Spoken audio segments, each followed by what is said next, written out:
What's up YouTube? You just activated my trap card here with another deck profile. So today I'm going to be doing, as you see in the thingy title up above, I'm doing Inzektors. So a few honorable mentions before I go on to the deck profile. I wanted to run a competitive Inzektor deck, but with a twist. I wanted to add Lightsworns, and which I did. I added BLS, which is not a Lightsworn, but I added like a Chaos Engine. And I had Chaos Sorcerer, and I had two Raikos, Lila, and Charge. So, not Solar Recharge, but Charge the Light Brigade. At first, it was working well, but like through testing, I tested it for weeks and weeks and weeks.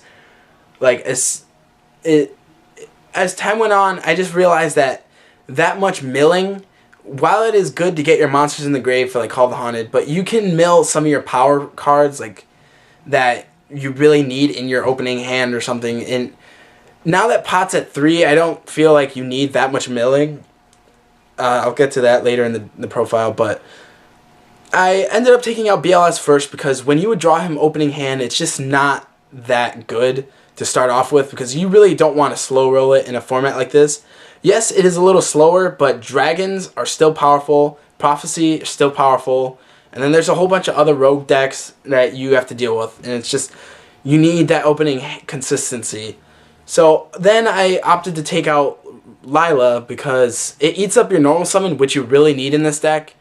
And it does get around Veilers, but it's just, when you have a monster that constantly mills, and you, like, that's the only monster you have, you're just going to be milling your whole deck, and you're not going to get any combo pieces going. Like, if you mill your Centipedes and you don't draw into your Call of the Haunteds, it's like, it's a half and half thing because milling is always luck based. And really that's something I wanted to eliminate because it's not good with consistency. Like, it's really good in Dragon Rulers because it's pretty much a predominantly monster based deck. And it's good in Lightsworn because that's what the deck was made to do, mill. So it's a good deck if you want to play it for fun. I don't even know what I'm saying, but go ahead and try it. It's really fun. It's fast paced. It's more aggro. Like, I might put it in the deck profile later, but this is like my more consistent build. So stay tuned for the profile right now. So as I promised, the Inzektor deck profile, I've probably done this like 3 times already because I'm trying to make it short. Like, I don't want it to be too long, so like I don't want your guys' attention span to just poop out in the middle of the video. So I'm gonna keep this quick. My thoughts on Inzektors. I honestly think it could be I think it's a solid tier 2 deck that could like win a YCS if piloted by the right person. Reason why I'm not saying it's tier 1, I used to think it would be tier 1 at the beginning of this format, but as I realized through playing the deck, it has its consistency issues, and really to be tier 1 it needs more consistency. And honestly, I think it could be pushed to tier 1 if you build it right. Like, but I'll get into that in the deck profile.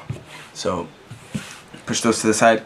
Starting with monsters, 3 Centipede, because Centipede is pretty much the main course of the deck. You need him. He's the searcher. He gets everything you need out of the deck. Then you need 3 Ladybug. I said you need because you need to open Inzektor Centipede with another equipable Inzektor, because if not, you're going to be having a bad time. But if you open up with these, you're going to have a good time. Then the 1-offs, 1 Inzektor Dragonfly, because he's awesome, and 1 Hornet, because he's also awesome. 1 Gigamantis, I was running 2, but if you open up 2 in your opening hand, or if you open up these in swords, it's just atrocious, and you're probably going to lose that duel. But it's like really downhill, and you really want to minimize the amount of bad hands you get with this deck because, again, consistency is a big issue. Then 1 Hopper because you need as many equipable Inzektors as possible. And he's a good 1700 beat stick, so he's better than drawing a Ladybug, but that's the Inzektors. 1 Spirit Reaper because if it's late game, you can normal summon him after you pop everything. You just attack directly, and you start picking apart their hand. If you haven't OTK'd them, you're going to make them lose so much advantage, there's no way to come back from it. And he's also good on the defensive early game.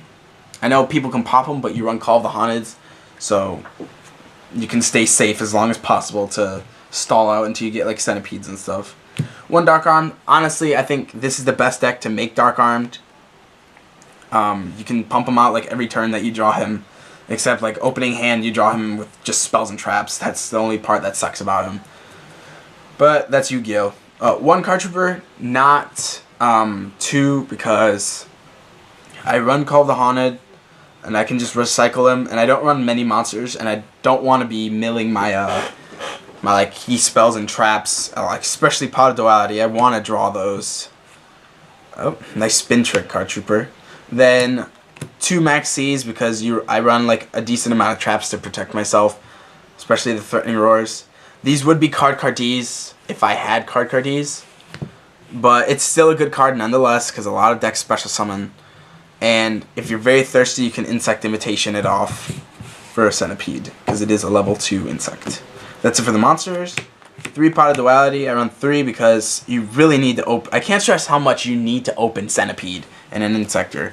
It's like you open Centipede and then you draw an Inzektor off of this. You're not going to be special summoning. You're just going to be searching your deck. And at that point, you just want to thin as much as possible. And also, it's not bad late game.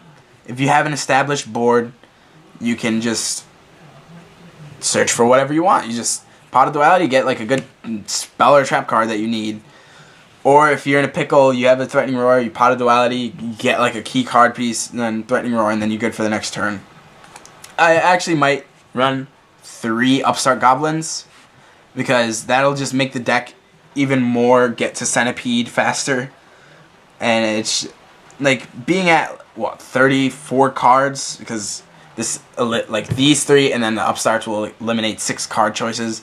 Like that will really help it getting to the Centipede. So that's something I might test. Then I also run 3 MSTs because MST is amazing. It's good for comboing with the swords. It's really, if you're desperate, you can close the door. You can MST off a Centipede off of a Centipede, so you get the search still.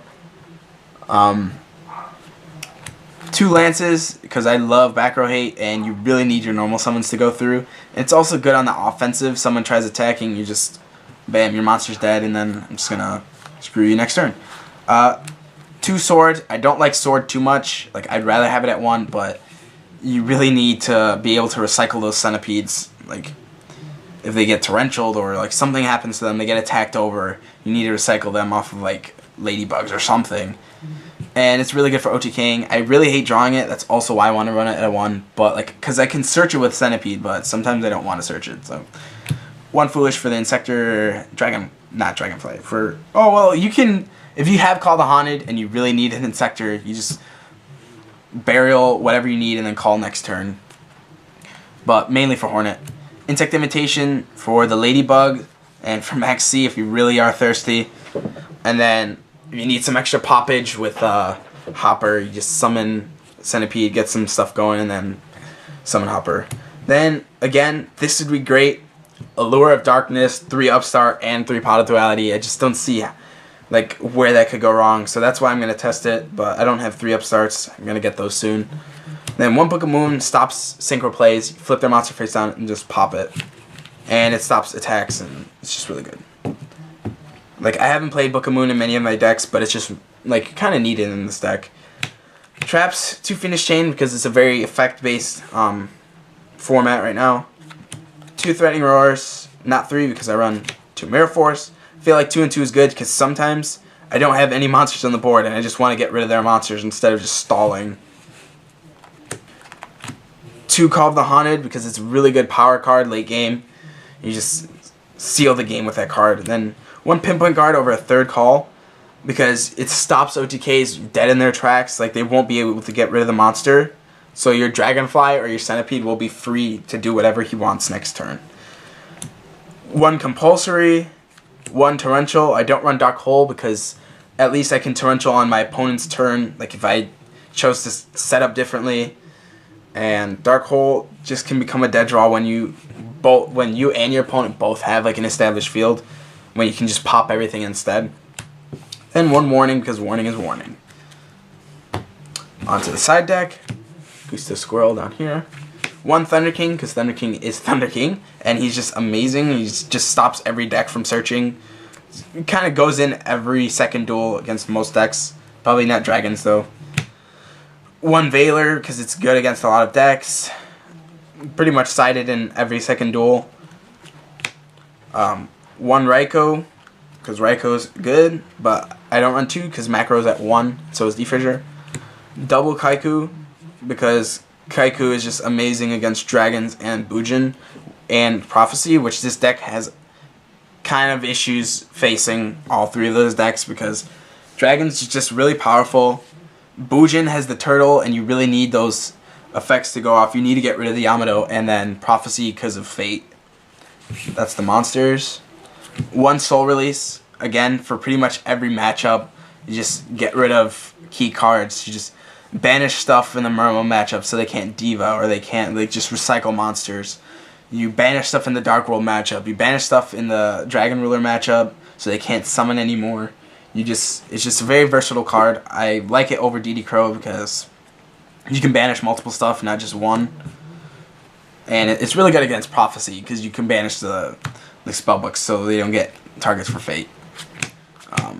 2 Decrees, Chain Burn, and like any anti-meta deck with like Skill Drain.